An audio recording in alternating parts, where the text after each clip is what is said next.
Hey guys, I'm Tom the Tech Chap, and this massive 65-inch TV is the Q90R. It's Samsung's flagship 2019 QLED TV, and this one will set you back an eye-watering £3,800. Although if you go for the 55-inch one, you can knock $1,000 off that, but still, very, very expensive, and therefore, as you would expect, well, one of the best, if not the best TVs you can buy right now. But seriously, the most impressive thing? The reflections. The new anti-reflective coating is just crazy good. It's a surprisingly big deal. Anyway, that's not what this video is about, because as impressive as this TV is for watching TV and 4K HDR movies, I think it's actually pretty close to being the perfect gaming TV. It supports 4K at up to 120Hz, FreeSync 2, and low latency game modes, which it automatically switches to when it detects a console input. And in game mode, we're looking at a combined response time and input lag of between 6 and 15 milliseconds, depending on the settings. Now, when you're thinking about the ultimate gaming TV, your first thought might be one of these, the big format gaming displays. Right now, the HP Imperium is the only one available, but it doesn't have a TV tuner, so it's not technically a TV, and it's $5,000.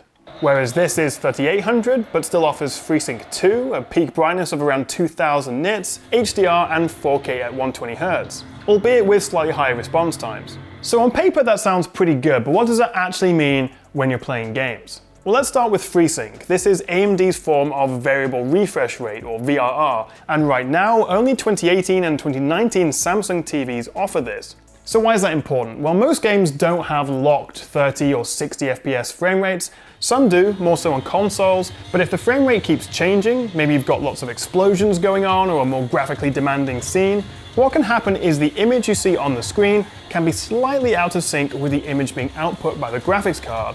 And you see this as a kind of screen tearing. So that's where variable refresh rates come in. You've got G-Sync, FreeSync, and Adaptive Sync, all types of VRR. But you need both the TV and the games console or the PC to support it. So that's where this TV comes in. Samsung first added FreeSync to their 2018 lineup, but this is their latest and greatest, the Q90R, which supports FreeSync 2. This second-gen version of FreeSync can be used over HDMI, it works at a wider range of refresh rates, and it supports HDR. So on the Xbox One X, I can go into the display settings, video modes, and then enable variable refresh rate. Unfortunately, at the moment, the PS4 and PS4 Pro don't support it. Fingers crossed the PS5 does. So jumping into Red Dead or maybe a bit of Forza Horizon 4, while it's definitely not a night and day difference, playing them with FreeSync off and then turning it on, the games do feel more consistently smooth. It can be a little hard to see sometimes, but here in Red Dead with FreeSync off, you can see as I quickly move the camera, there's a stuttering effect around the character. If I slow the footage down to half speed, it becomes even more obvious. But if we do the same thing again with FreeSync on, that effect is completely gone. Side by side, both slowed down to half speed, you can see the difference. It's subtle, but when you're playing it in person, it is definitely noticeable. As I say though, lots of console games do have locked frame rates, so you'll see a bigger benefit if you hook up your gaming PC. Just make sure you plug it into the fourth HDMI port, because while it's not technically HDMI 2.1, it does support most 2.1 features, including 4K 120. There is a caveat though. FreeSync will only work if you have an AMD Radeon graphics card. Nvidia cards like my RTX 2080 do now support FreeSync, but only over DisplayPort, which this TV doesn't have. Whereas AMD cards do support FreeSync over HDMI, so that does work.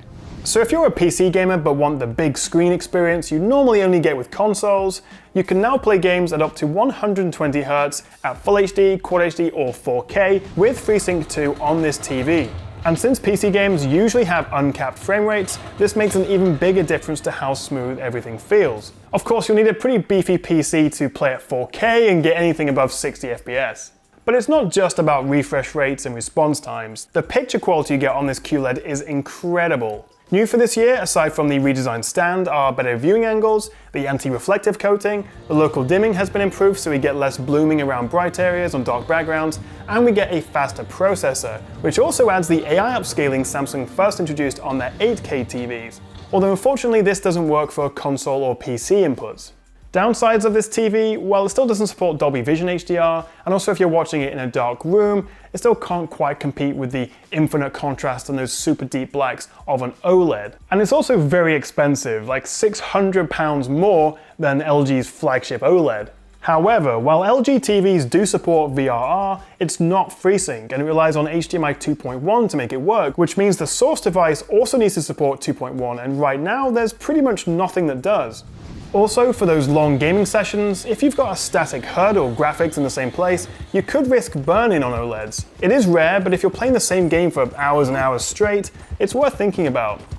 Yes, it's incredibly expensive, you can't match the response times of a dedicated PC gaming monitor, and the difference FreeSync makes in practice is noticeable but not game-changing, pardon the pun. But if you've got deep pockets and want the best gaming TV you can buy, right now I'd say the Q90R should be the top of your list. Or you could wait till Black Friday and get this for a heavy discount. What about you though? Do you ever hook up your PC to a TV? And also, what do you make of these latest QLEDs? Could you be tempted?